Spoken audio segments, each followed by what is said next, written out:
Praise lord. ప్రియమైన దేవుని బిడ్డలారా, యెహెజ్కేలు గ్రంథం 37 అధ్యాయము 2వ వచనము. ఎముకలు అనేకములు ఆ లోయలో కనపడెను. దేవుడు ఒక లోయ యొద్దకు యెహెజ్కేలును తీసుకొని వచ్చి ఆ లోయలో దింపి ఇటు అటు తిరగమని చెప్పినప్పుడు ఆ లోయలో అనేకమైన ఎండిపోయిన ఎముకలు కనపడినవి. దేవుడు యెహెజ్కేలుతో ఎముకలతో మాట్లాడమని చెప్పినప్పుడు యెహెజ్కేలు దేవుడు చెప్పిన ప్రతి మాట ఆ ఎముకలతో చెప్పినప్పుడు ఆ ఎముకలు ఒకదానితో ఒకటి కలుసుకున్నాయి.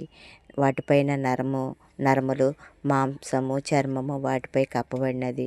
దేవుడు వాటికి జీవవాయువును ఊదినప్పుడు అవి సజీవులైరి. మన జీవితాల్లో కూడా ఎండిపోయిన జీవితాలండి, దేనికి పనికిరాని జీవితాలను దేవుడు ఒక మాట సెలవిస్తే సజీవంగా ఉంటాయి మన జీవితాలు.